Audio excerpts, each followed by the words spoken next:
evening, everybody. How are you doing? Good. Everybody good? Hear me okay?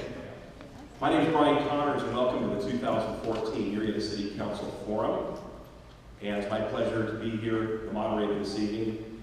I'm the Director of Marketing for Southwest Healthcare System, and it's my pleasure to be here with the candidates for this year. We have accepted questions for the format, so you understand. We've accepted questions from the public via mail, email, and delivery at the chamber offices and through our website up until Monday evening. Is this from this past Monday, the previous Monday, Patrick? Okay. The questions that were accepted were questions that are not candidate specific, but ones that will make a difference to the future of Murrieta. Each candidate will be given 2 minutes for their opening statement. The candidate that is seated in seat 1 will go first. Who's in seat 1 tonight? All right, Matthew. After each candidate has given their opening statements, I will begin with the questions. Each question will be answered by all candidates, and each will have 1 minute to answer the question. Question 1 will be answered first by a candidate in seat 1, and then so on down the line. The second question will be answered first by candidate number 2, and then down the road. Patrick Ellis, our President and CEO of the Murrieta Chamber of Commerce. Patrick, you didn't acknowledge himself there. He'll be in the front row. Hey, round of applause.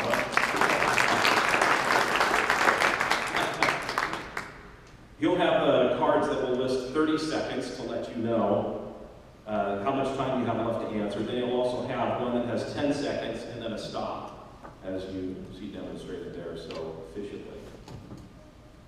And then you'll be able to wrap it up.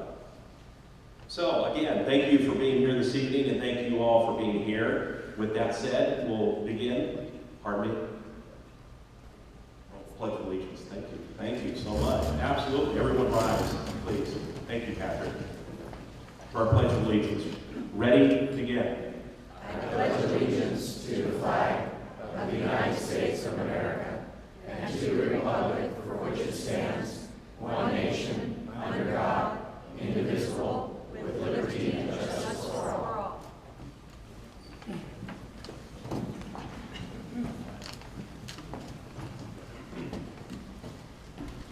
Ladies and gentlemen, just a very quick public service announcement. I was contacted by the lady who's the marketing director at the very new daycare center at the northwest corner of Nutmeg and Clinton Keith, and she requested all candidates withdraw their signs forthwith. They have a grand opening in 2 days, and there's no place for their signs. And on the 18th of October, they have a fall festival, and she said, you're welcome to put your signs back up on the 19th or after that. Thank you. I also have this from the city clerk's office, correct, Patrick? That we can read here. So this is for the election process. The California Elections Code states that the person who receives a plurality of the votes cast for any office is elected. Therefore, the 3 candidates with the highest number of votes will be elected as city council member of the city of Murrieta. In the event of a tie vote, Murrieta Resolution number 14-3230 states, quote, that in the event of a tie vote, if any 2 or more persons receive an equal and the highest number of votes for an office, as certified by the elections official, the city council, in accordance with the Elections Code section 156651A, shall set a date, time, and place, and some of the candidates who have received the tie votes to appear and will determine the tie by lot. Here is some other information you may or may not want to mention. Thank you, Patrick. I read exactly what you told me in this email. I'm going to mention everything. Today, October 6th, is the first day of early voting. This is the first day of the registrar of voters' office mails vote by mail ballots to voters. Early voting may be done at the registrar of voters' office. You may drop off your vote by mail ballot at Murrieta City Hall in the city clerk's office from October 6th to November 3rd. Please note that City Hall is closed on Fridays. October 20th is the last day to register to vote for the November 4th election. October 28th is the last day to request a vote by mail ballot from the registrar of voters. And October 29th is the recommended last day to mail a ballot locally, with high likelihood the registrar will receive it in time to be counted in the November 4th election. Bylaws, ballots that are not in the registrar's possession before 8 p.m. cannot be counted, even if they are postmarked before the deadline. With that said, we'll go ahead and start our introductions. Right here, and then down the line. You got the microphone here, make sure it's there. Go. Well, thank you everyone for coming again. It's good to see so many people out here getting involved and taking a part in this opportunity here. My name is Matthew Alvarez. I'm a father, former Army Ranger, police officer. I've lived my whole life out there. You know who I am. If you don't, please look me up and come talk to me. But I would like to use my time here to address some concerns that I have. And some of these concerns I actually like to direct toward Mr. Rankin. Your descriptions on your job and your background are pretty vague and ambiguous, and people asked and receive the same kind of answers. Still, with a lot of research, and I've done research on a lot of candidates, I still am unable to fully find out much about your background or what you currently do. Under Jonathan, I can't find anything. Under John with an H, I was able to find some information through the California Contractors Board. And I've seen throughout the campaign that people have asked these questions on Facebook and other media have been deleted or removed. Some concerns have been brought up about that. Along those same lines, through my research, I noticed that you've talked about the certificate that you got from the Veterans Memorial Committee. And I've discovered through there that you've been to about 2 meetings, and most of the people there don't even know who you are, including the secretary of the committee. As a veteran, if that's true, that's offensive to me. I've also heard multiple complaints about different types of mudslinging or intimidation tactics used by you or your friends on your behalf. As a candidate and a resident, it's my job to ask these tough questions. And the voters deserve to know all the facts, get all the truth out there, because we the people hold the power, we make the decisions. I want to afford you this opportunity tonight to address these concerns, to put them to rest. On record, so there's no more concern. We want the answers, please. No record. May I respond to that? When we get to your point, you'll be able to respond when we get to your point. That's incorrect. These are introductions. That wasn't an introduction. That wasn't an introduction. Excuse me. That Excuse was me. an incorrect attack, and I have a right to respond to that. Excuse me. These are introductions for 2 minutes. That was an We need- introduction. It's an introduction. That's his choice of an introduction. Mr. Gibbs. Good evening. It has been my honor to serve as your council member and mayor in 2008 and again in 2013. We managed the crash of the economy and housing foreclosure crisis, and now we are managing the turnaround, which has witnessed increased demand from developers who process their water-stall projects. In spite of a 25% loss of revenue, roughly $10 million per year, we tightened our belts and continue to deliver services to our citizens. Your city today is on the right path and is served by a great city manager who has hired phenomenal department heads. More jobs were created in Murrieta than were lost in the Great Recession. No city has a better economic development department, and we are making business friendly a priority. But we do have standards that we rigorously enforce to ensure that our quality of life is maintained. As one of the safest cities in the nation, with high schools that are in the top 10% of all U.S. schools, we are a community that is an exceptionally desirable location. Murrieta has a proven leadership team and is focused on attracting the industries and jobs of the future. We'll be balanced to carefully ensure that the small town, caring and connected community that I have lived in for 15 years remains one in which neighbors know one another and citizens experience a lifestyle that is second to none. Thank you for your attention. I look forward to your questions.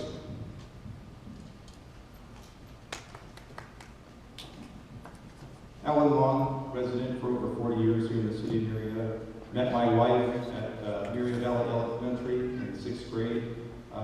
We are proud to be raised in a 4th generation of Longs here in Murrieta. My grandparents and great-grandparents still live here in the valley.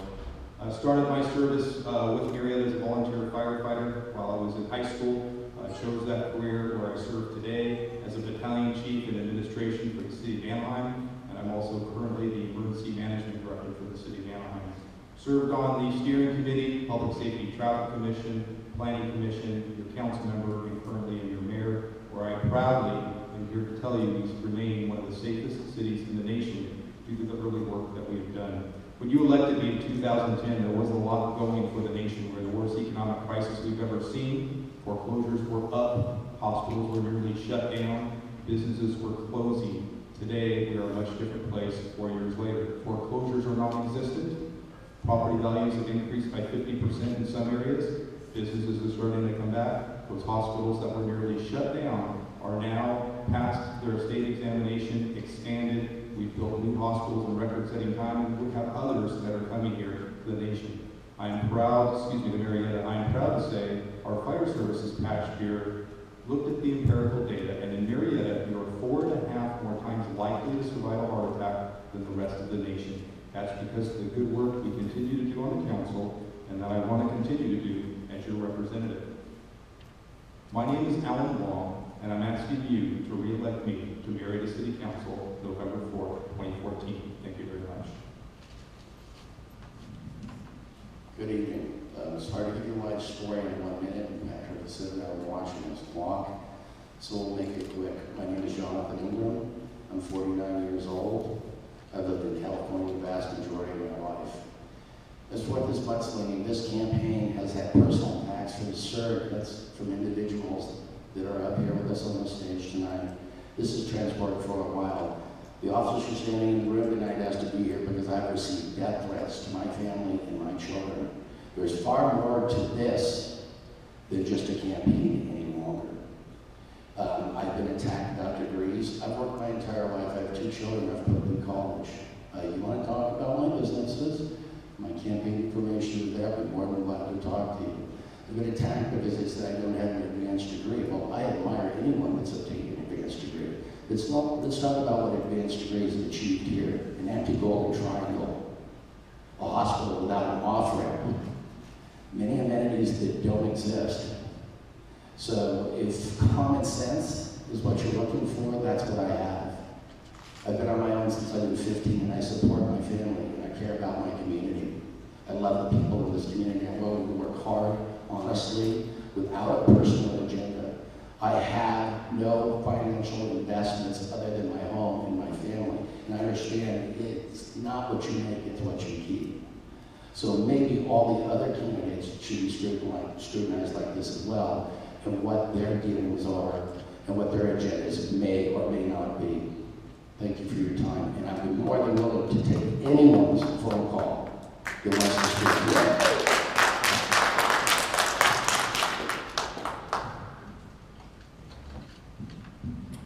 Hi, my name is Diana Seraphin. Everybody calls me Diane, and I'm known as the red light camera lady in town. Yes, I did get rid of the red light traffic cameras in the city, and good news, Oceanside is taking theirs down too.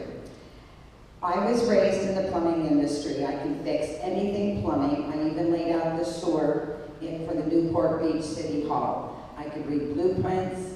I knew all the codes, regulations back when I was 16 till about 30.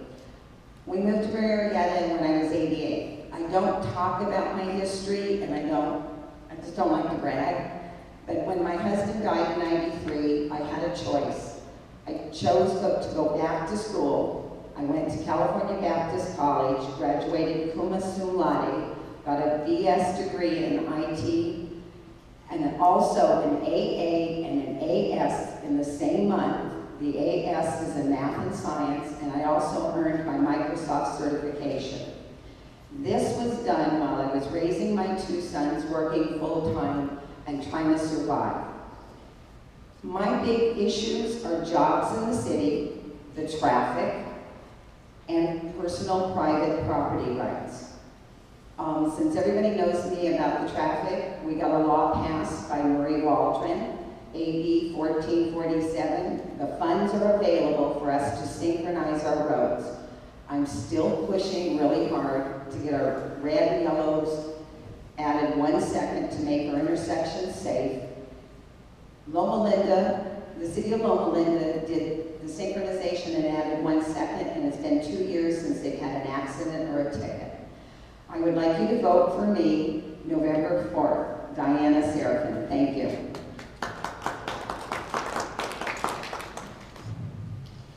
Good evening. My name is Brian Barton. Thank you very much, Patrick, to the Chamber for having us here. Obviously, my accent will give away that I'm not a native of California. I was born and raised on the East Coast, close to Boston. At the early age of 19, while in college, I joined the Marine Corps. And after completing college, I went in to serve what I thought would be 4 or 5 years, and ended up being 27. So I retired as a lieutenant colonel from the Marine Corps. Following that, my wife and I, my last 7 years, were here in Murrieta. We bought our first and only house in 2002, and we've lived here ever since. When I retired from the Marine Corps, I pursued a different career in the Department of Defense contracting industry, and I was one of those people making that long commute down to San Diego. And let me tell you, it's a long commute when you do it every day. As my wife said, it probably aged me twice in 6 years and 3+ years that I did it. So I understand very well that I have a personal reason for one of my priority items and why I'm running for the Murrieta City Council is I want to continue the good work that the council has done. I want to be a member of that, and I want to do everything I can to bring more jobs, good paying jobs, to Murrieta. I'd like it to be that the people who live here can work here as well. I also care very, very much about property owner rights. It's very high. Any vote that I would cast as a member of the City Council will take that into effect first and foremost. And I want the quality of life here in this town, this city, to continue to get even better than it already is. My name is Brian Barton, the only candidate with 2 Bs on the ballot. So I look forward to answering these questions, and thank you very much for your support.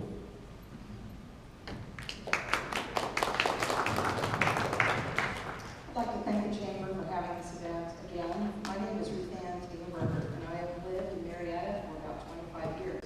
I have a deep connection with this community. I participated in the incorporation process. I've been on the Traffic and Transportation Commission. I'm in my 2nd term on the Planning Commission, and this year I'm the chairman. I'm running for City Council because I want to give back to the community that I love. I want to protect our quality of life now and for our future residents. And I want to represent women, the other half of the population. I have over 30 years of experience in both public and private sector and community planning, transportation infrastructure, managing multi-million-dollar complex budgets, executive leadership, and consensus building. And please check out my resume that is posted at City Hall through a grueling application process that we went through earlier in the year.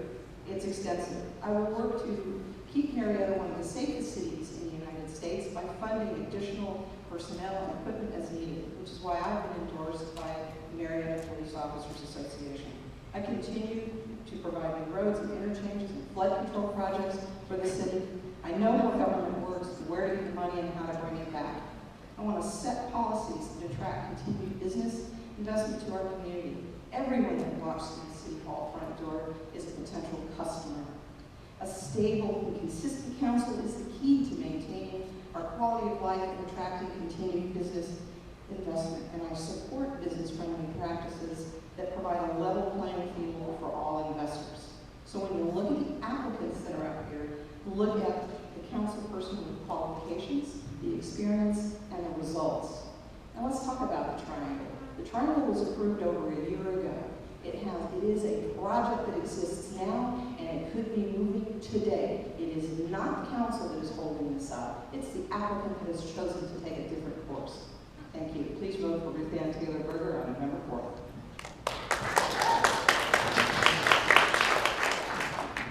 Thank you, candidates. Appreciate that.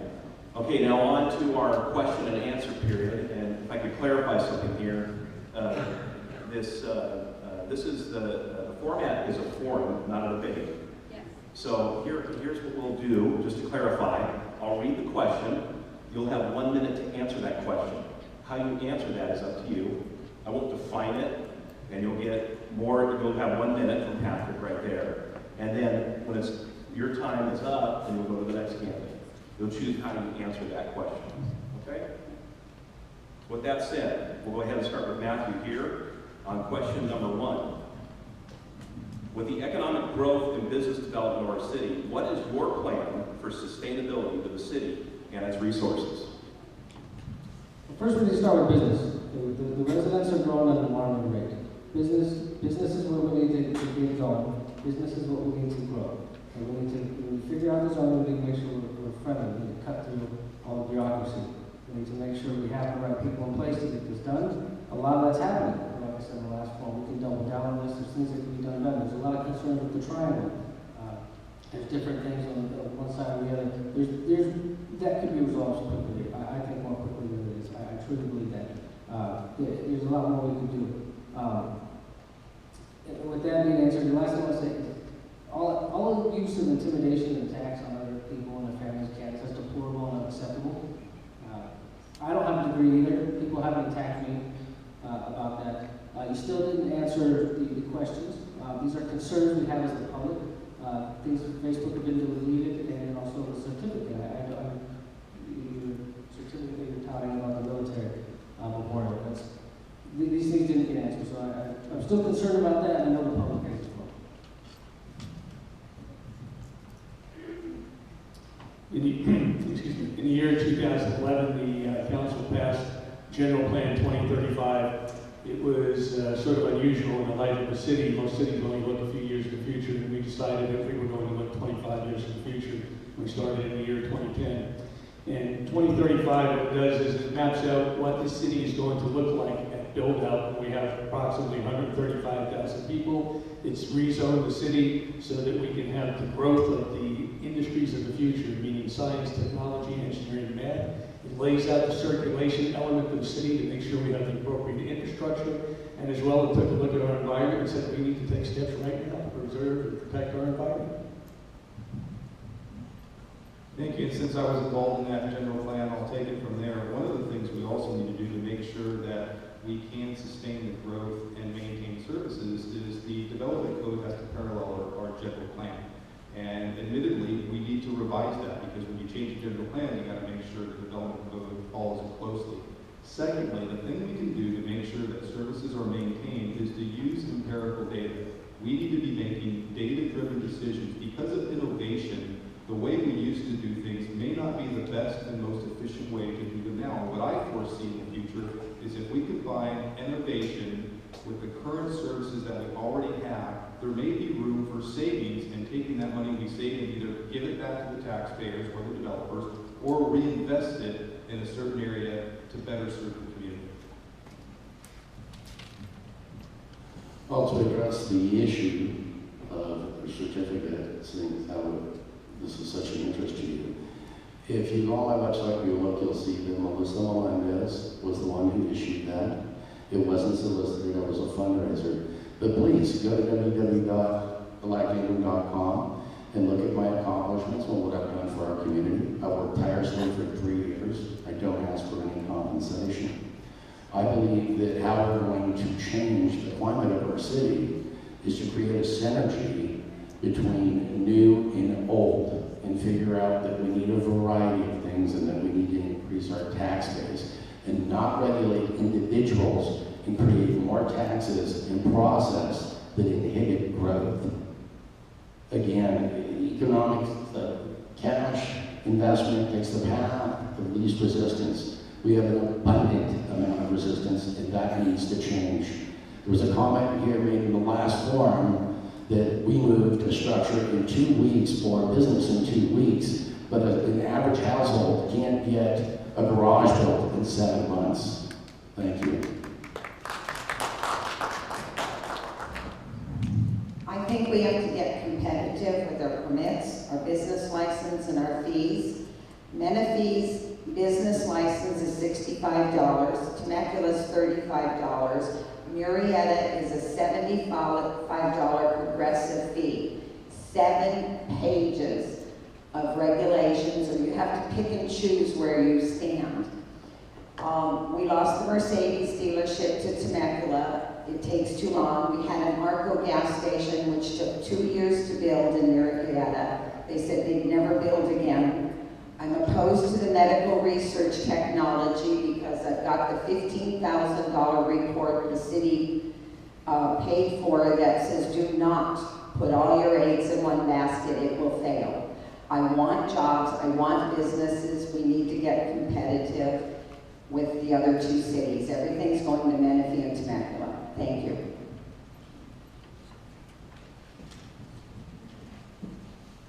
Well, first off, I think Murrieta is on track on the big business side. Can always get better, but you have to applaud the efforts have been made. I think, to exercise what Diana said, to repeat what Diana said, I should say, that for small business, the people I'm talking about there, whether it's true or not, the perception is Murrieta is not friendly to small business. And that needs to improve, both perception and reality, through reducing time, working with the city manager and the staff. Anything I can do as a council member to help that, and also take a hard look at the fees, make us more competitive with the surrounding communities. I too, I've reviewed the 2035 plan, and it's a good plan, but as Mayor Long said, it needs to be revised. We had a saying in the Marine Corps, no plan survives the first shot. So it always has to be looked at and revised constantly because such a situation and circumstances change. Thank you. We did talk about the general plan and that we have an outline to get to 2035. We need to be flexible and have a development code that supports that. But let's talk about what we do have in Murrieta. It's a fact we have 89.5% retail occupancy. We have 97.1% industrial occupancy. We have 86.7% of our office occupancy. Coming out of a recession the way we have, most cities would dream of having these kinds of numbers. Business is not flying to Murrieta, Menifee, or Temecula. They're staying here. We have more business licenses coming in this year than we've had an average of 500 over the last few years. We need to be flexible. We need to be business friendly in terms of everyone is treated the same. Thank you. Thank you. All right, on to our next question. And Rick, you'll start this one off here. The city of Murrieta has its own police and fire departments, which make up a significant portion of the city's budget. Some have argued over the years that police and fire should be renegotiated to contract services with the county, which could generate. Matthew did start. Yeah, you go first. And I'll read again at the top. The city of Murrieta has its own police and fire departments, which make up a significant portion of the city's budget. Some have argued over the years that police and fire should be renegotiated to contract services with the county, which could generate potential savings to the city. Would you support the current structure or contracting for these services? Police department costs us $24 million a year. The fire department costs us $12 million a year. If you look at it as part of our total operating budget, that's 51%. That's well within line for what a safe city should be. I lived in Palmdale once upon a time. We had good men and women from the LA Sheriff's Office supporting us. And guess what? When you're 80 miles from headquarters, you're at the tail end Charlotte for all the resources. So no, I would never support getting rid of our police or fire departments.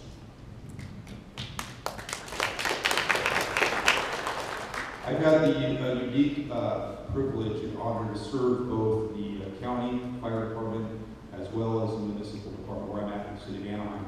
I can tell you there is a significant difference, and you can custom order your department, but where you lose is in local control. And here's what I mean by that. The county fire chief works for the board of supervisors, as he or she should. At the local level, you lose some of that authority. While you have answers to some of your questions, the ultimate person that the fire chief responds to is the county board of supervisors. So you lose some of that local control. And let me reassure you, the city of Murrieta is not one of the safest cities in the nation or more likely to survive a heart attack by accident. It's by specific design that started many, many years ago, and it has mostly to do with the very people that respond to you. Murrieta simply has the best fire and police protection out there, period, and I would not support any type of contract whatsoever. This is a no-brainer for me. No. I have friends that are on the POA and the police department. I've been endorsed by our local fire department. These men and women have skin in the game. And when they respond to our community because they care about us, and it could be one of their loved ones. They work hard, they wear 5 and 6 hats, they've waited a decade plus for new equipment. These are people that absolutely care. They don't just come to your home to respond. They change batteries and fire detectors. They make omelets for our constituents, make sure prescriptions are filled. Our police department is second to none. Their integrity can't be questioned. Their love and passion for our community could never be questioned. So absolutely not.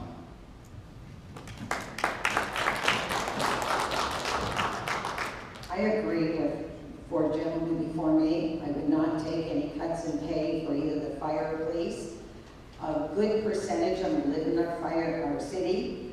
I would hope the city would bring our fire department back up to the pay that they took the cuts to help when the city was struggling. They did take 3 cuts in pay and 3 cuts in their CalPERS. So I think we need to bring them back up. We have the most awesome fire department and police department in the state of California. Thank you.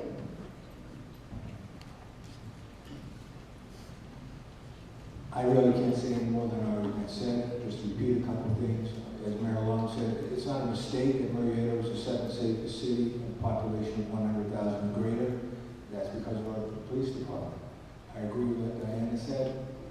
The fire department needs to be a priority. As a city council member, one of my funding priorities would be those funding lines for the city, police, and fire. That would be the primary budget areas I would always look at supporting. Thank you. I think all sort of agree that we would not support any kind of contracting out for our police and fire. Murrieta incorporated for the very reason to have its own police and fire department and to not rely on the county for any of its services. The city really is in good shape when it comes to supporting our police and fire. We're looking at increased revenues coming in, so there's no reason to contract for a financial piece of it. You don't get the same service from the sheriff. They may say you have 9 officers, but they're in an area, not necessarily in your jurisdiction. Most of our police and fire live here. They have a vested interest in our community. So again, I would not support any type of contracting for our police and fire, but to keep our guys here and support them. Thank you.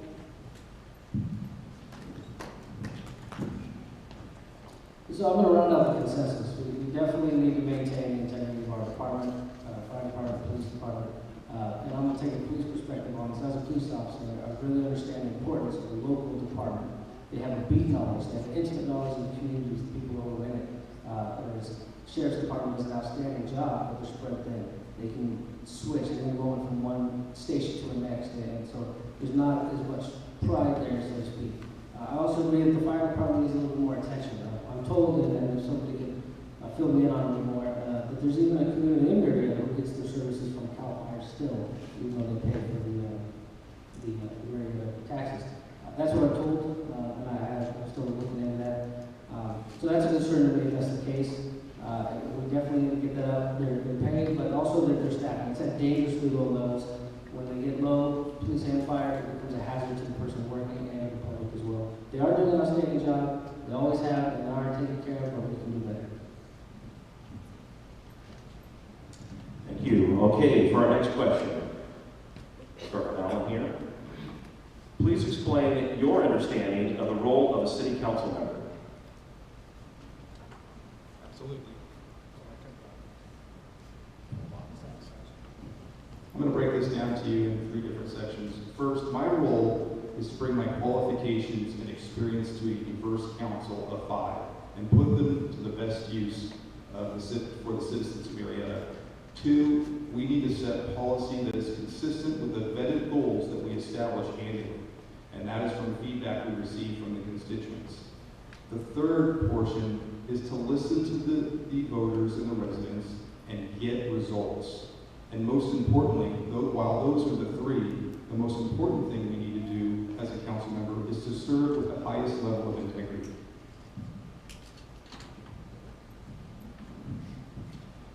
I believe that you have to have an open door policy, that you're willing to sit and listen to the constituents and understand what they feel, what they think, and what they want.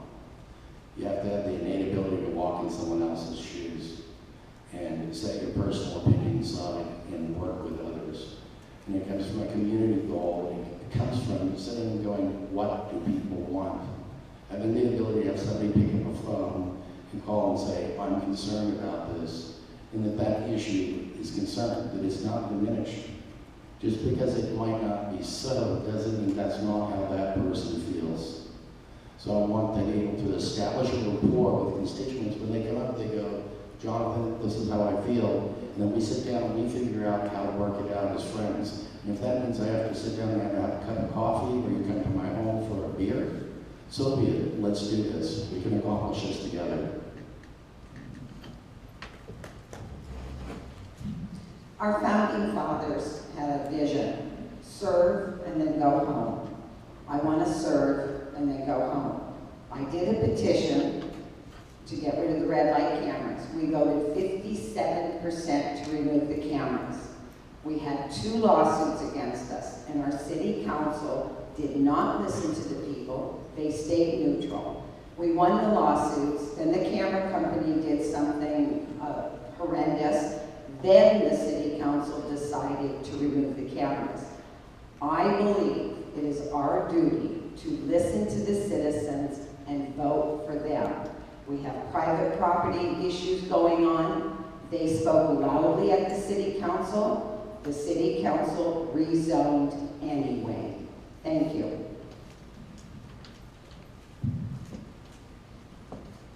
Role of the city council member, to serve. That's the bottom line running, is to serve, to have a lifetime of service to this country, and I want to serve my adopted local community now. Number 2, is really what's been talked about, is to listen. You need to listen. You can't go in with preconceived opinions or views. You need to listen to all input. You need to talk to the city manager down the line, as well as your fellow council members. You need to build consensus. But bottom line, with all that, it is still number 1 and always is to vote for the citizens of Murrieta, to be their voice and vote for them, and vote for those programs, or those ordinances that best serve them and take into account their rights. Thank you. We've said it often that the role of city council is to serve, but further, the role of city council is to set policy and to implement that general plan. It's the legislative body for our city, and so there are ordinances and things put in place. That's also the role of the city council. They're the board of directors for the city. We're responsible for providing a safe, family-oriented community, which is part of our goals as a council, in providing a safe community, in public safety, in fiscally responsible. All of those things are part of the role of the city council. And to enjoy and to help all of our citizens enjoy that quality of life that we love so much here in Murrieta. Thank you.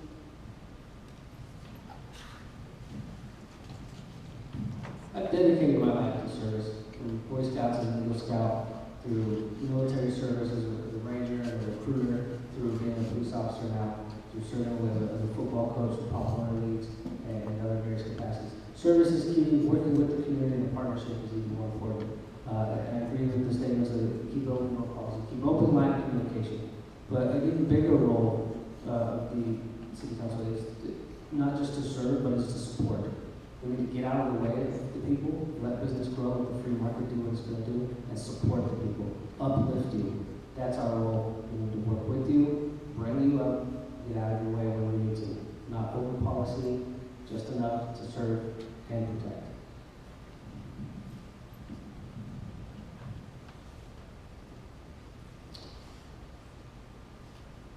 Mayor Long today a pretty good job of kind of describing the process. And you might think of it as kind of a circular loop.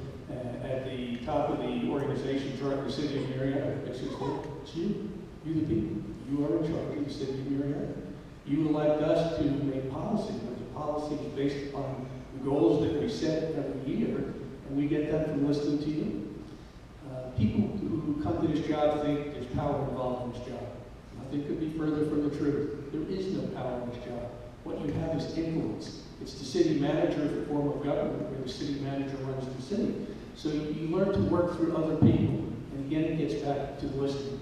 In real short story, the resident calls me and says, I heard there's West Nile virus. I check it out with the city manager. He checks it out with Vector Control. Vector Control says, yes, that's true.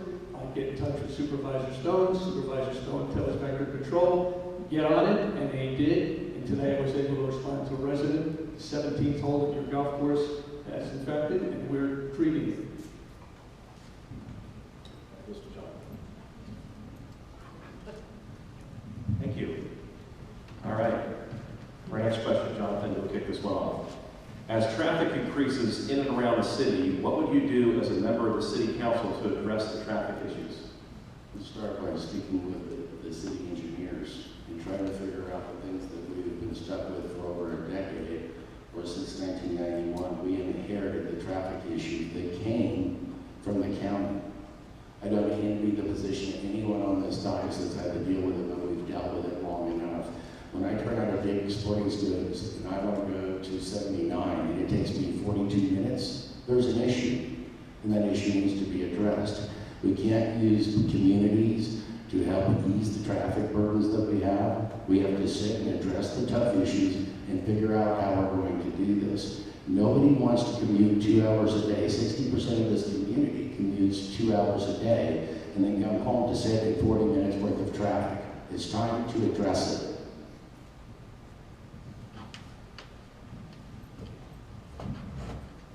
As I said, the simple solution to address our traffic issue is synchronize the roads. The money is now available from Sacramento.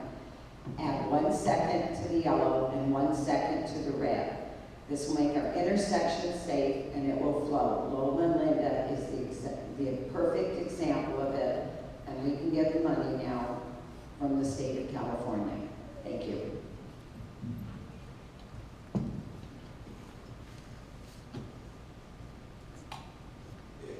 Reviewing the capital improvement plan, there's a lot of projects in the works already, some of which have been funded, some of which have been completed, many of which are not funded yet. As a council member, I would do everything I possibly could to influence that and to, for road expansions. And it's really it. New roads, but again, I said at the beginning, I'm very focused on property owner rights, and that has to be taken into account too. We need to look at improving the roads, widening the roads wherever possible, working with the city engineer, and all the things that have been addressed already. But you always need to remember ownership rights, because I really don't want to take somebody's land, but unless we can come to an agreement, build consensus and do that. But that's really what it is. We just have to expand what we have and install new roads as the city grows up. And lastly, as contractors come in and expand especially housing areas, we need to make sure we use the funds that they have available to do that road expansion, not put that money elsewhere. Thank you. One of the things that we can do is to, again, implement our capital improvements program, which has a number of projects for delivery in the next 5 years, about 70 million plus. Signal synchronization helps, but I have an ability to reach out and work with a number of regional agencies. Riverside County Transportation Commission, the Western Riverside Council of Governments, which I work for, has a $3.7 billion transportation program, $35 million, which has already come back for projects for residents here in Murrieta. There's Measure A, there's development impact fees, all of which I have a wide berth in reaching out to our partners, because it's no longer just a city doing something alone. We need to work together, and I think we can do that. There's a lot of opportunity out there to improve our circulation system.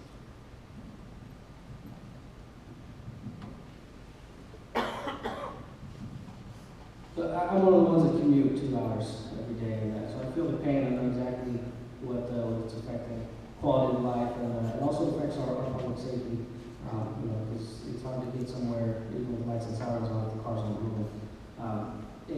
She is Ms. Taylor already mentioned, it's an inner city issue. We need to work with our partners. It's not just Murrieta. We need to work with Temecula. We need to work with Menifee and our neighbors. We need to work with the counties. We can't just do this alone. Otherwise, we're just doing it symbolic. We need to expand on the existing projects that we have. You know, there's a lot of it set in place, but we need to work on that. We need to continue to exist some of it's unfunded. Let's get that funding. Let's find out what we can do. It is a priority because it falls in the realm of public safety. And the long-term solution is we need to create the local jobs. Let's stop the commuters. Let's get the local jobs. Let's bring the people here. Let's keep the people home. Let's stay here. And that way, eventually, it'll wind itself down. And a big part of my platform is to slow and stop the high-density housing, because that's what's going to completely increase. One of the reasons we rezoned the northeast corridor for office research park and medical was so that we would bring jobs here. Traffic comes with growth, and as was stated earlier, we don't seem to be creating a lot of jobs. Well, in 2011, we created 526 new businesses, 2012, 514, 2013, 530, and 2014, we're on track for over 600. We have put in $100 million plus of infrastructure, and that would include the 215 first phase widening. We're working on the second phase. We are also going to start widening Clinton Keith Road to Winchester beginning in 2015. I got the money from the Riverside County Transportation Commission. It's in hand, so we're working on it. You were right, Matthew. We work with Temecula with the Cherry Avenue off-ramp, and we work with them on the Enos to Jackson connection. Regarding changing the lights, bad idea. We'd be out of sync with every other city in Riverside County. In the early 90s, the growth of Murrieta outpaced the infrastructure that was to follow afterwards, and actually the traffic was very, very much worse back then. We had late night public safety and traffic commission meetings well after the midnight hour over this one issue. We reprioritized things and we put infrastructure first, and what you're seeing out there today, every single on and off ramp and overpass has been improved in Murrieta in the last 5 years. We have several more to do. We are building new off ramps. We have bridges that we literally built, the Ivy Street and Inez. Those are regional efforts where we work collaboratively with other cities when, before this council, the council members would not work together to connect those streets that connect our cities. We need to continue to address our roads as a regional issue and work collaboratively with the neighboring cities. Every decision that we make on the council needs to have the future in mind, and our current general plan did just that. We've been proactive on our infrastructure improvement, and we need to continue to do that from here and in the future. Thank you, candidates. All right, Diane, you'll be first up on this next one. Murrieta residents hold community involvement and volunteerism in high regard. What city committees and or commissions specific to Murrieta have you served on to gain experience and an understanding of how local government works? I haven't served on any committees or commissions in the city of Murrieta, but through my past history, I've been PTA fundraising chairman, raised $10,000 by myself at one event. Helped with the animal shelter when we had the fires going on. I studied government in school, in college. I volunteered to get rid of the red light traffic camera in the city. Took me 2 years. I learned how to write a petition, circulate it, raise funds, get it on the ballot, and fight 2 lawsuits. I don't believe our founding fathers' vision was everybody had to be a board member or work up. When you start a new job, you get trained on the job. So I'm willing to put my 100% effort in it and learn everything. I've attended 99% of the city council meetings. I read all the minutes. Thank you.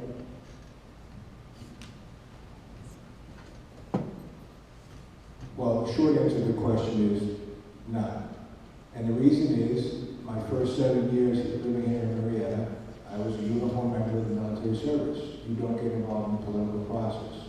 At least that's the way I thought. And then even the following 4 years until this summer, as a Department of Defense contractor, it's not prohibited, but it's not something that is desired for an employee to do. So that's a choice I made, and that's okay. I was still serving my country in a different capacity. But as I said earlier, Murrieta is my adopted hometown. This summer, when I decided to run for city council, I made changes in my life. I will be focused 100%. Like Diana, I will learn on the job, but it's not hard to learn. You can understand budgets, and I know how to do a budget. I know how to balance a budget. The terminology may be different, but I also know how to build consensus, and I know how to get the job done, and I know how to be decisive. Thank you. I have served on the Traffic and Transportation Commission. I am in my second term on the Planning Commission. I am Supervisor Stone's appointee to the Oversight Committee for the successor agency, which is in charge of winding down redevelopment. And while it's easy to learn, some people say it's easy to learn on the job, being a city council member requires a lot of skill and knowledge coming forward as to how the government works, how the process is involved, and the learning curve that you might have as just stepping into it could put you back some and not be part of that first hit the ground running with the team. It's important that the city council sets the tone for the city, and we need to act as a team. And I am a consensus builder. I put together a huge transportation program with 15 cities in the unincorporated county. I think I can work with 4 men and get them to work as a team.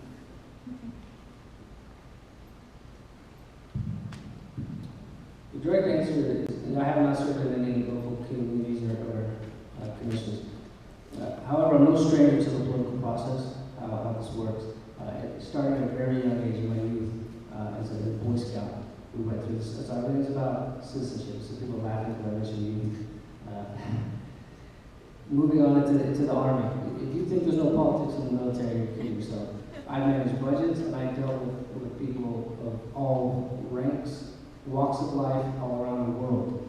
And now as a police officer, I do it every day. I continue to work with people, work as a team. I manage budgets. I run the cadet program we have out there, which comes with a fairly large budget.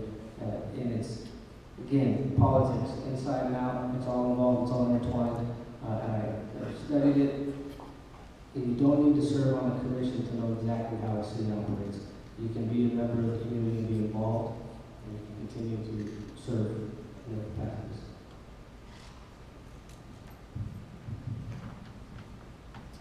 I served on approximately somewhere around 30 or 45 different committees and commissions. The one that I will talk about is I've served on the Veterans Committee.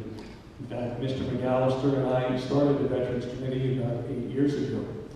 Since that time, we built a number of walls in Town Square Park to honor our veterans. And we still have World War II veterans who are still currently serving on the Veterans Committee. So for the record, I need to correct Mr. Ingram's Facebook post. While I appreciate the $2,700 plus that you raised for your friends, attendance at a single meeting cannot remotely be construed as participation, let alone membership in the Veterans Memorial Committee. Mr. Ingram, you never were, nor are you a member of the Veterans Memorial Committee. Your Facebook post looks to those of us who have served as an example of the social media equivalent of stolen valor. I'm sure you did not mean that, so I would just advise you that it really should be removed. Thank you. Brian, was the question volunteer and commission work? It's volunteerism, and what city committees and or commissions specific to Murrieta have you served on to gain experience and an understanding of how local government works? My volunteerism started when I was a 9th grader in high school. The superintendent of the school district, Chuck Van Wittering, asked me to coach the youth wrestling team, and I did. Continued that until I was married 2 years after high school. As a senior in high school, as a volunteer firefighter, the only volunteer allowed to do that, I couldn't respond. They wouldn't let me go on calls, but I could go to the training. It was a privilege to do so. After I was married at the young age of 20, my wife and I volunteered and ran the high school youth group at our local church, and we also volunteered for at-risk youth at Oak Grove Institute, Rancho Domicitas. After we had kids, 5 years after marriage, I coached just about every youth sport you could imagine, including Little League, tackle football, soccer, and basketball, and served on those boards. Was later appointed to the Public Safety and Traffic Commission, then on the Planning Commission, served as your council member and mayor. Also in the city of Anaheim, I was on the County Paramedic Advisory Committee, Quality Assurance Board that oversaw hospitals, and the YMCA Read to a Child program. And we also financially support many, many nonprofits in the local area. Thank you. Well, the recognition from the Assemblyman seems to be an issue. Again, it wasn't solicited. I was a fundraiser, and I absolutely enjoyed doing it.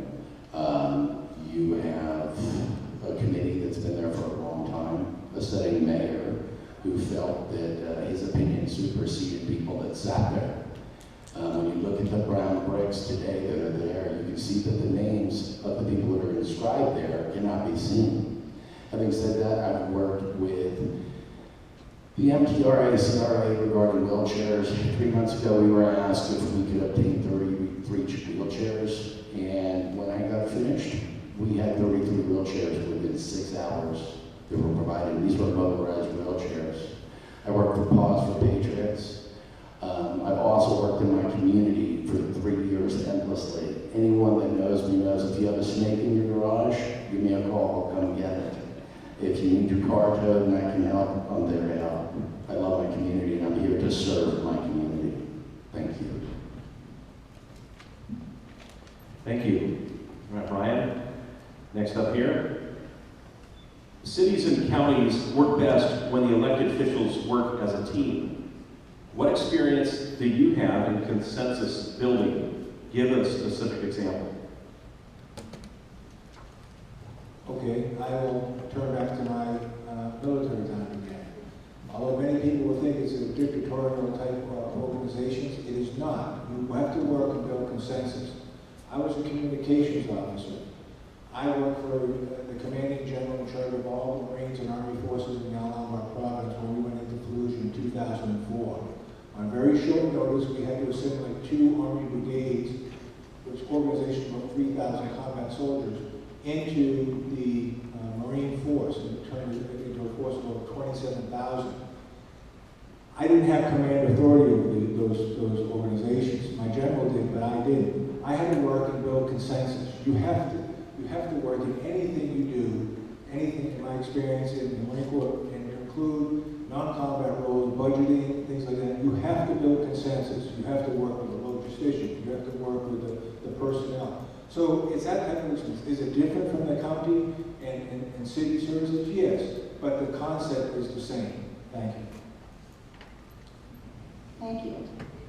I work for 25 elected officials, so you can imagine you have to build consensus on almost any program that you're working on with them.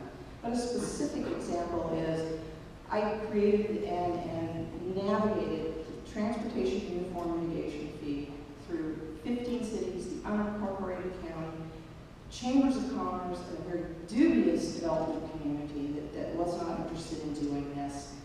It is in place today, 67 projects later. Everyone is a cheerleader for this project. So I have quite an ability to bring people together and to build that consensus. Thank you so much.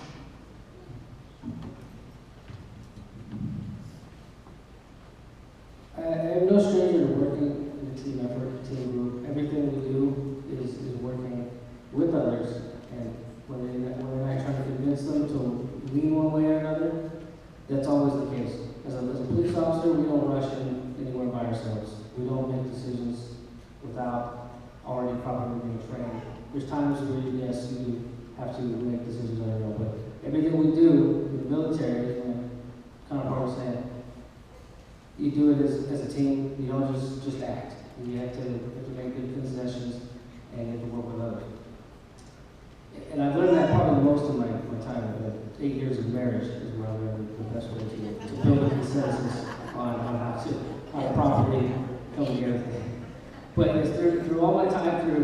law enforcement, military, even the church functions that I am a part of. Working with others and coming to an agreement that's going to best suit, benefit the people you're there to serve and to work with instead of yourself.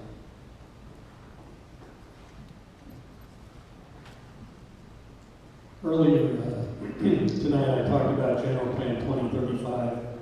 So normally what cities do is they outsource a general plan. And I've seen that done once before, and I didn't like the way the results turned out because there wasn't enough focus on all the elements of the general plan. This time we did it in-house, but we did have a outside consultant conducting focus groups for us, neighborhood meetings for us, and all members of the general plan committee, which was the senior leadership of the city of Murrieta and the council members, we all participated in making sure that every particular neighborhood in the city was visited, that we talked to residents in the neighborhood, that we got the feelings and thoughts of as wide a body as possible. And at the end, we attained a consensus. Consensus doesn't mean that everybody supported the general plan, but for the majority of folks, it was an effort to respond to the needs of our citizens. Before I start my answer, I just want to respond to Matthew. There's no consensus when you're dealing with white. There's only one vote that counts, and that's hers. My wife's in the back. So get that on the record. Councilmember Gibbs stole my thunder. I was going to actually relate to the general plan, so I'll take another approach on this. Because I have a pretty wide range of experience, and you know, consensus building comes in many different forms. And I was a hot shot with the U.S. Forest Service, and we flew to Jacksonville, Wyoming, on a 100,000-acre wildfire. And we did not have an autocratic type of captain who would always turn to the crew and say, what do you think? Where should we start? And when you're fighting a 100,000-acre wildfire, you don't want to make the wrong decision. So we leaned on the experience of the crew, and together we worked as a team to determine what would be the best strategic and tactical response to where we construct land. Also, to tack on to the general plan, when that was started, I said I wanted it done in a year because it was so outdated. It was vital that we get it done. Planner said it would take 3 years. I said, I'll give you 18 months, and they completed it. They completed it with one extension just on a technicality, and it was consensus building from the ground up, from the residents to the commissions to the council to final approval. Thank you.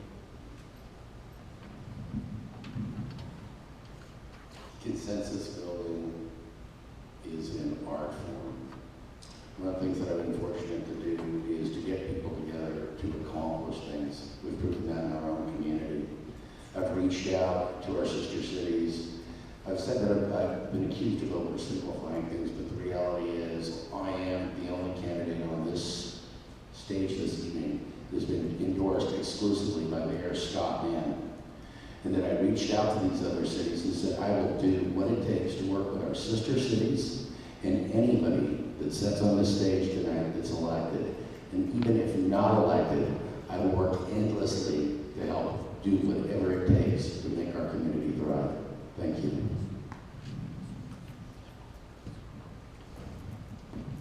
As I stated, when I was 16, I started working at my dad's plumbing store. By the time I was 18, 19, I was in charge of the plumbers and all the counter people.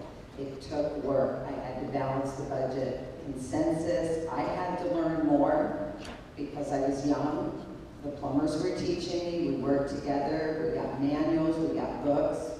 As I grew and changed jobs, HIS, I had to work with a team. We were sent all over the world, Hong Kong, Bahamas, St. Martin's, working to repair databases, set up their whole computer system. It was a team effort. We worked, we joined forces, we got information to each other, and it's really easy to work with everybody. You just get the information and the data. Thank you.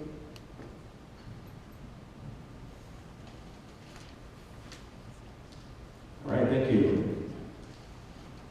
On our next question, Nathaniel will kick this one off for us. Since this is a lot like a job interview, can you please give us your education background, work history, and current employment?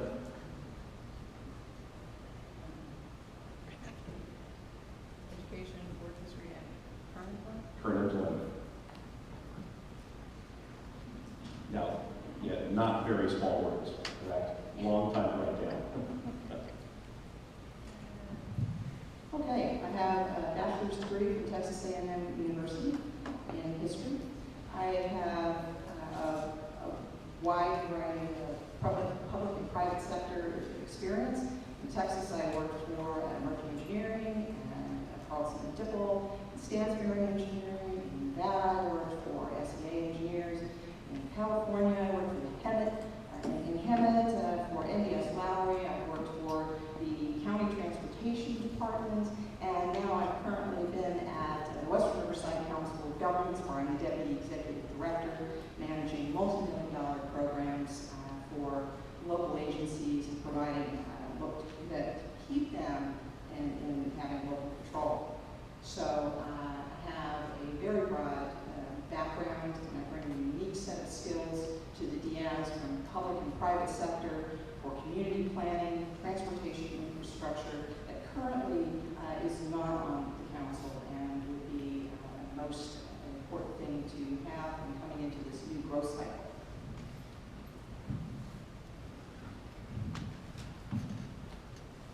My education goes back to junior college at this point. I finished my associates in police technology recently, and I'm still working on my bachelor's. Most of my education comes from life experience in my short 30 years. Being one of 30 out of 300 applicants for the Ranger Indoctrination Program, it helped me to grow very quickly. As far as my job history goes, during high school I held some odds and ends jobs, but then I joined the military. And 4.5 years of military service, mostly with the 2nd Ranger Battalion, and then going in as a recruiter for the last 1.5 years. Let me tell you, that's probably the toughest job the military has, being a recruiter. And now as a police officer, that's what I currently do and I have been doing. I do it very successfully. I'm already on track for promotion, being looked at and moving up. So here's my next goal is to continue my track of service here with the city of Murrieta.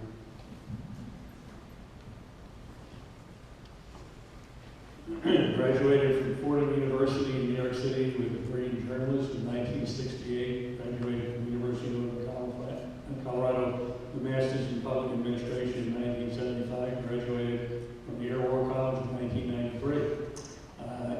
Served 32 combined years, split equally between active duty for the fighters for 10.5 years in Vietnam and all around the world.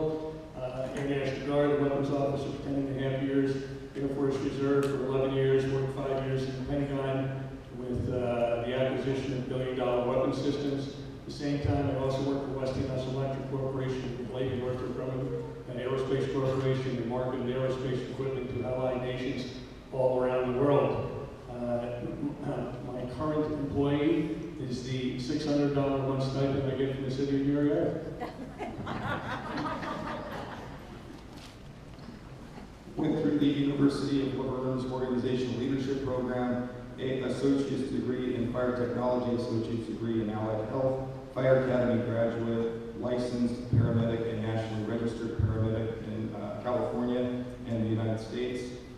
Started my career in the fire service here as a volunteer in the city of Murrieta. Was a hot shot for the Forest Service, worked 6 years with CAL FIRE, 2 years in the command center, flew on the helicopter on the helitack team.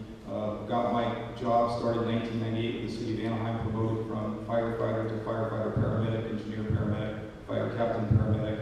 Currently fire battalion chief in administration. Also been assigned the emergency management director for the entire city. Manage about $25 million worth of grants work, which I pursue, write, follow, track, and do the program management for. On the side, before that and during, was a franchise owner with the rights for a company called 1-800 Murrieta, and also had a landscaping contracting business while I was going through college to help supplement the income. And currently, while the pay doesn't reflect the job we do in your council member manner. That's a lot in 1 minute. Never, as I said, I didn't have the opportunity, the honor to get an advanced degree. I had a GED. I went through the electrical apprentice program together. Married my wife very young at 20. We had the blessing from God to have children early. Worked very hard. first business, built it rapidly, learned from mistakes, had a bankruptcy, rebounded from that. I'm proud to say since then, I've owned property inspection services. I'm a spec builder. I've been involved with over 130 homes that were developed. I've worked with Home Depot, Pizza Hut, Shakey's Pizza, with either maintenance or infrastructure. Today, recently, I'm semi-retired because I've been open to business yet here in Murrieta, which I look forward to doing soon. Having said that, I'm a consultant for property management and storage facilities, which I'm involved with outside Riverside County. Thank you.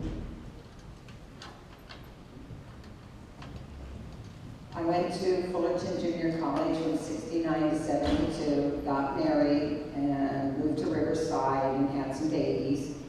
Then in 93, after my husband passed, I went back to school at the age of 40 to California Baptist University, graduating cum laude with a BS in Information Systems. And at the same time, I was going to either Palomar, Menifee, or Riverside, whatever college I could find the class I needed to get my AA and AS degree in math and science.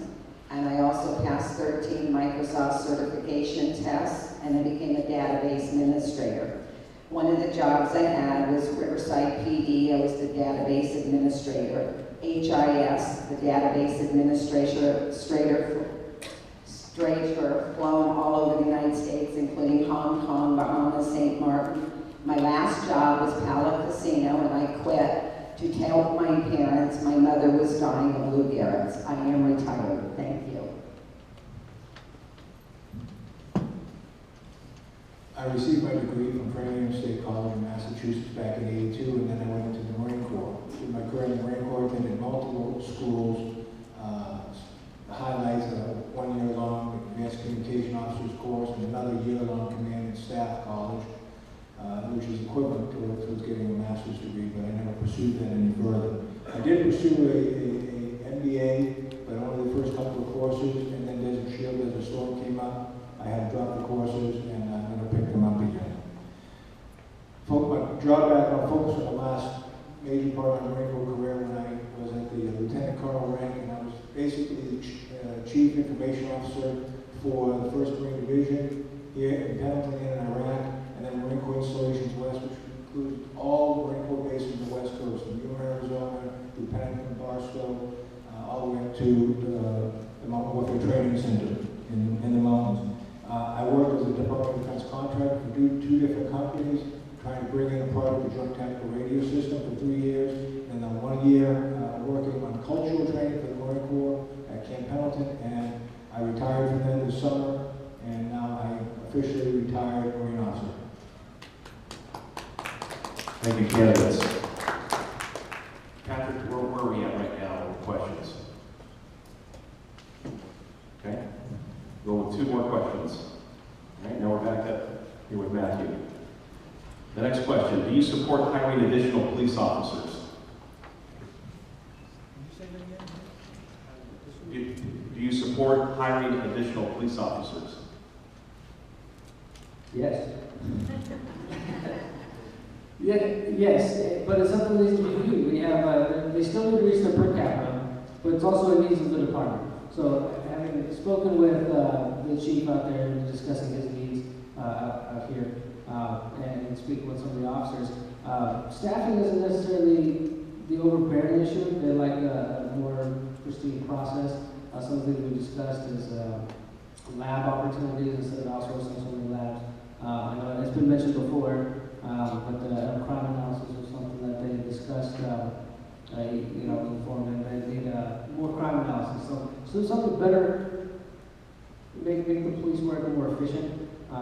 You can put so many boots on the ground and have 5 or 6 officers showing up to one noise complaint. It's not going to look good. Where it stands now, I do support it.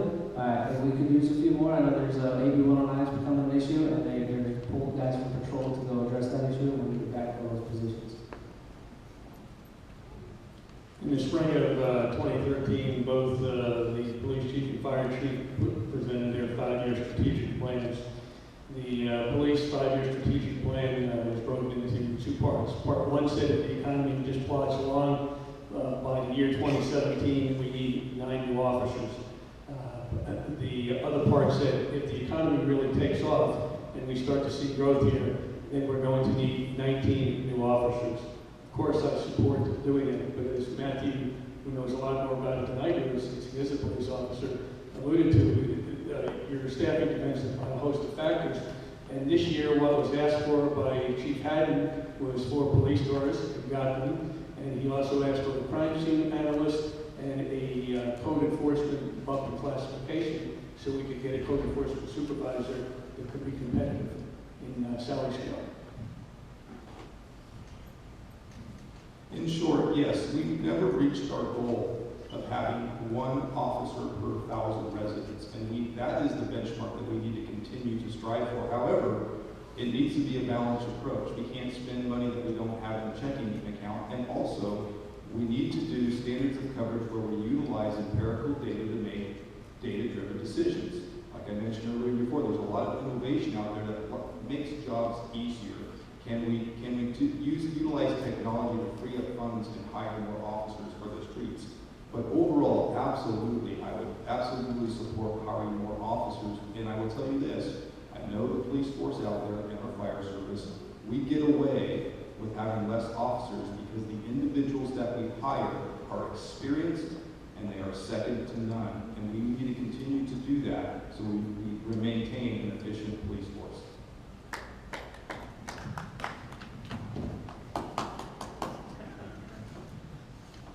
I absolutely agree. I believe that from speaking with the chief and the fire department, that we need to take a look that over the next year to 2 years that we need to have at least 7 more firemen, that over the next decade we're going to need to develop and build a new station. Having said that, our first responders should be our #1 priority always, because that's what attracts people to our community, that we're safe, that they know that their children are safe, and that if we need a first responder, that they can get here quickly. And I believe that that should be our priority first and foremost.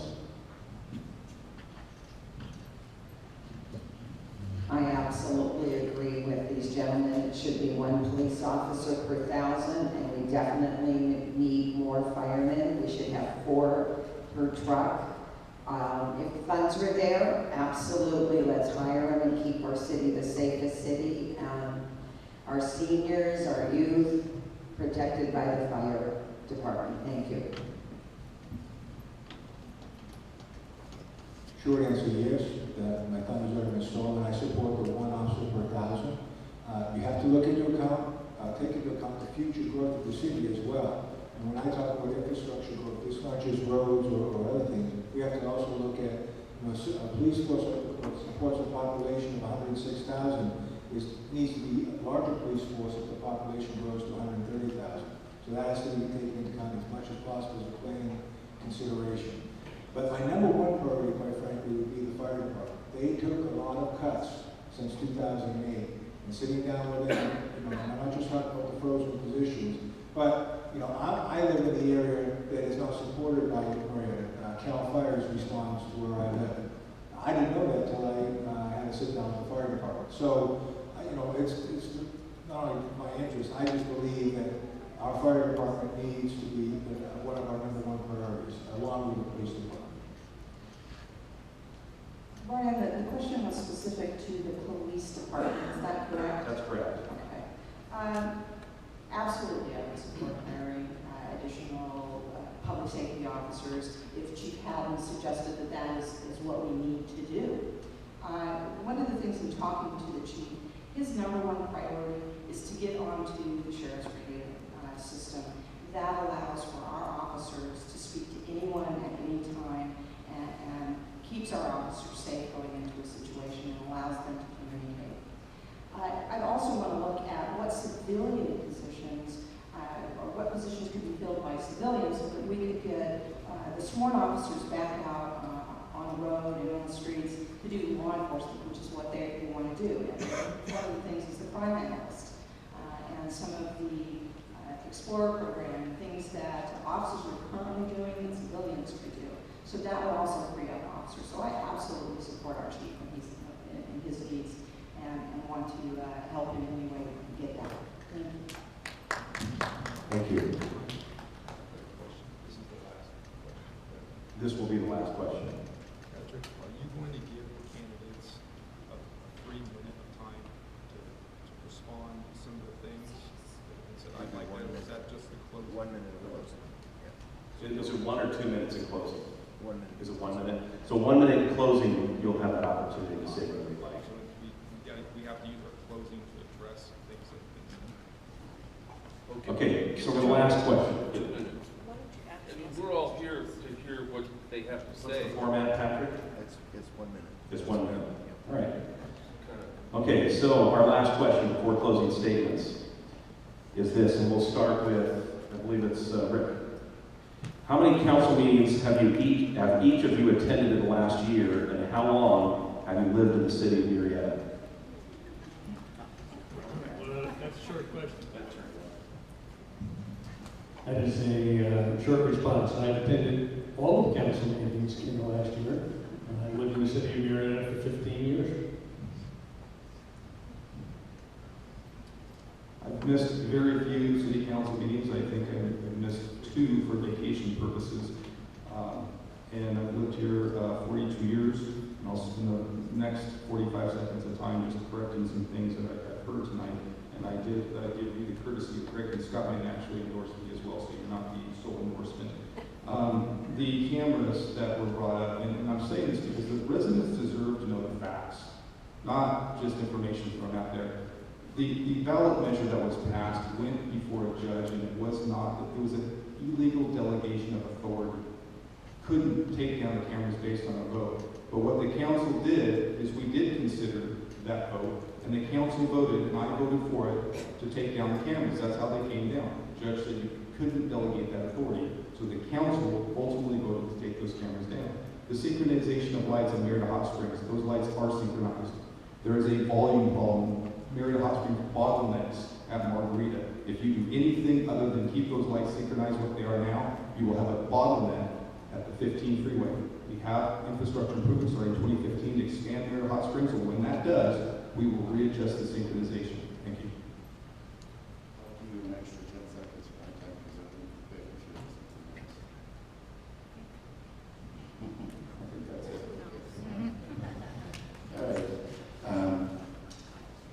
I plan on living in Murrieta for the rest of my life and generations to come. I love this community. I would be honored to serve you.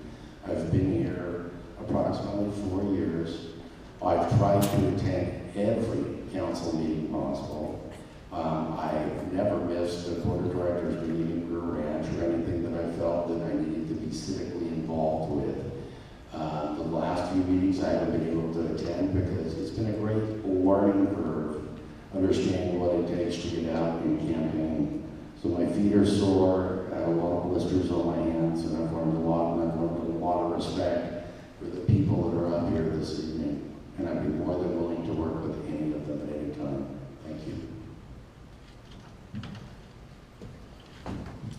I've lived in Murrieta since 1988, and I've attended this year the least amount of city council meetings, probably 75% of them. I've been doing a lot of door-to-door walking in the evening. As far as the cameras, Pete LePescopo from Pacific Justice was willing to defend the second lawsuit. He was willing to go all the way to the California State Supreme Court. He was in contact with our city attorneys, and they chose not to inform the city council, or the city council chose not to use them. He was going to do it free of charge to defend the citizens. Thank you. I started attending city council meetings this past summer when I decided I was going to run. I did miss one this summer. I was on vacation. And I do plan, whether elected or not, to be a regular attendee at the city council meetings. I've lived in Murrieta since 2002. I bought my first and only home as an adult here in Murrieta, and this is where I've decided to stay. And this is where I seek to serve. If elected, that's exactly what I am. It would be a privilege, and I do mean that word privilege to serve my adopted hometown. Thank you. City council meetings, I've been attending very regularly since about February. But this candidacy does take some time, and you do miss them. So I then watch them on TV at home. So that's been kind of an interesting thing to do with that. I have lived in Murrieta since 1990, so it's coming up on 25 years. And growing up in a military family, we lived all over the world. And in our early career, my husband and I, 27 years now, moved around until we came to Murrieta. And we said, you know what, we're gonna plant our roots here, and we're gonna stay here. And if we need to commute that hour, which we need, which is why we need to get more jobs here so we can stay, we're here to stay, and I want to serve this community as best I can and bring all the skills that I have to bear to the DS. Thank you so much. So I'm originally from the San Diego area. I grew up in the town of Oklahoma. I watched it change dramatically. We moved up here about 5 years ago to get away from that. And while I was here these last couple of years, I've watched it change dramatically as the growth is booming, which is outstanding. But I've had some concerns. So I've started attending when I can, is between campaigning, raising a family, spending quality time with family, and working full time. It is difficult to make it to all meetings, but as you mentioned, we have the webcams, and I do have all the minutes forwarded to my email. I review them. I can review the work. I have my kind of things pop right up on my phone. So once campaign tones down, obviously I have more time to make the priorities change, and we'll get out there more meetings. But I do make it when I can. And to wrap up my last 10 seconds, I think a lot of the areas have been cleared, a lot of questions have been answered. And I hope it's cleared up for a lot of other people as well. So thank you. Tonight you've heard the comments from myself and Mr. Long say things are going. Excuse me, did you kick off that question? Just want to clarify. You did quick cut off that question. You only lose 10 seconds. That's all right. I'll get it back. Excuse me. We had to kick off. Now we're going to go ahead and do closing statements. We'll start with Ruth Ann first. We'll move all the way back through Matthew here. You'll have 1 minute for that. Pardon me? I'm sorry, just a minute, Ruth Ann. I'm sorry, but Matthew's last. In the opening, okay. Ruth Ann, go ahead, and all the way through Matthew. Thank you. You may go. Thank you. I spoke earlier about qualifications, experience, and results. So what have I done for Murrieta? I provided $35 million in road funding for interchange projects and road segments the citizens of Murrieta enjoy today. And that created over 3,600 jobs. I'm part of a team that created a HERO program that provides financing for energy and water conservation retrofits for homes and businesses in Western County and throughout the state. But specifically in Murrieta, 957 jobs completed, $18.5 million in value, creating 180 jobs here in Murrieta and over 1,600 jobs in the region. On the Planning Commission, I've been part of a team that's reviewed projects and recommended to the City Council residential, commercial, including the Triangle. I embrace the caring and connected community where the residents and businesses are treated like the valuable customers that they are. On November 4th, please remember Ruth Ann Taylor Berger, the longest name on the ballot. Thank you so much.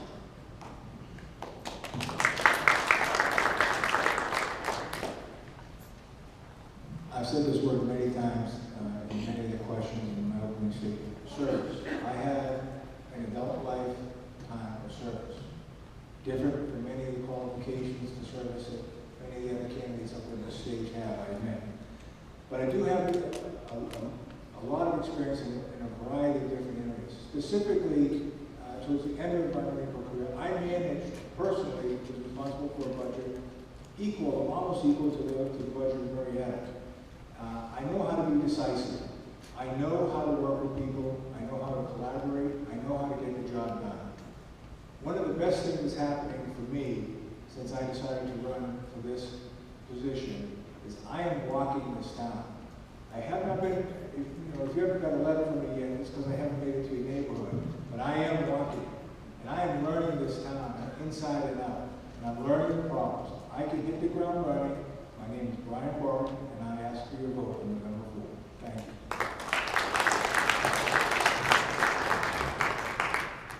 I too am walking door to door and hearing the good, the bad, and the indifference from the city. Yesterday I resolved a mosquito problem in Mapleton. They have numerous issues. They don't feel like they're part of the city, as in where Brian lives. I walked over there, door to door knocking. The people feel like they're excluded. They don't see the police, the fire. Mapleton has 3 different school taxes on their property. They're concerned about that. I'm running because I want to be the voice of the people. I'm listening to them, I hear them. We're worried about jobs. Bronwyn Street has major traffic problems. I've been working with them, offered to babysit, and I want our roads fixed. Thank you. Vote for Diana Seraphin this November.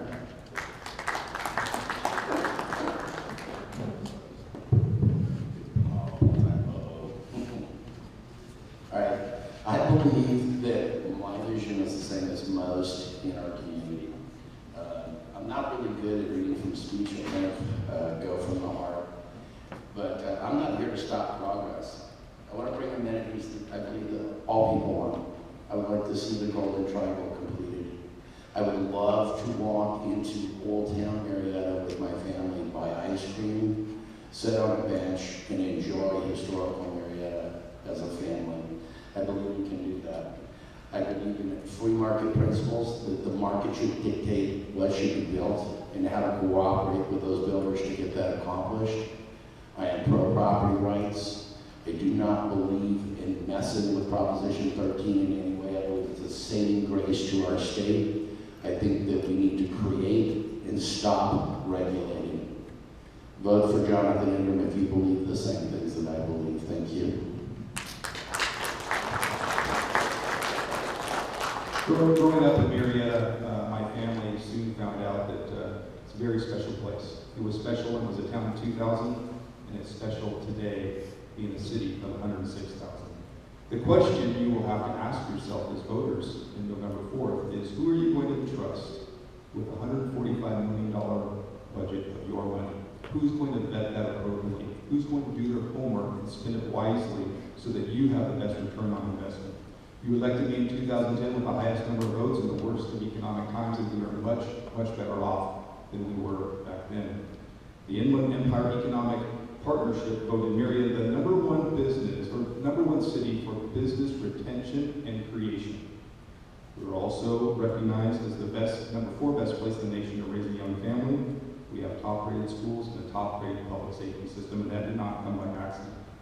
I'm very proud and honored to be one of the only candidates endorsed by both police and fire, and you have to ask yourself why.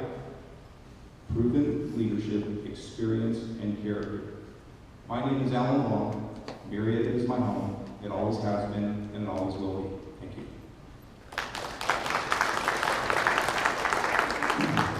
Well, I too have been endorsed by both police and fire. And the reason I'm running again is because proven performance. There's 6 council goals: economic development. I brought Loma Linda and 1,000 jobs. And no, we didn't wait to construct an off-ramp because it takes 15 years to do an off-ramp, but the planning for that off-ramp started in the year 2009. Since Loma Linda is open, that's 300 open heart surgeries and 250 STEM-E procedures that have taken place. Public safety, number 8, safest city in the nation, and number 2 for violent crime.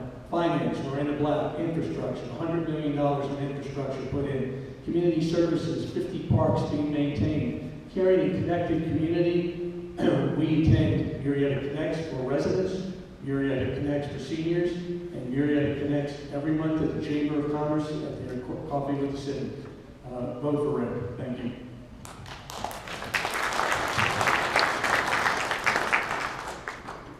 I want to thank everybody for coming out today, taking time out of your day to come come see us. Thank you to my colleagues up here and to the Chamber of Commerce for all putting this on. It's good to see so many people understand the importance and the impact of local government. I want to make some, I'm not here to shake things up. I like the direction this is going. I think we can double down on that. We can continue to make it better. For the most part, I think we are heading in the right direction on many, many issues. Don't let this youthful appearance and a soft smile fool you. I am a sheepdog and I can bare my teeth when I need to. And I am not intimidated easily or at all. Wherever you've been in life, past, where you are now, where you're going, I need you. I'm there, I'm living in this community. We've been in service in this community. I have leadership abilities and unique decision-making ability. I can show up at the worst of situations and make a good, solid decision, and I can fix it. I do it every day. I promise to earn your trust. I promise to do what it takes to earn your trust. And lastly, I'm not doing this for the title. I already have the two best titles.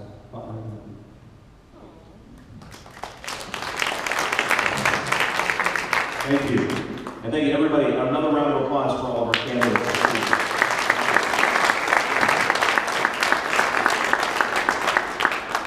The candidates' form will be recorded for your information, and the form will be uploaded to YouTube afterwards for everyone to view, completely unedited. Thank you for coming tonight. This concludes the Murrieta City Council Candidates Forum. Have a good night, everybody.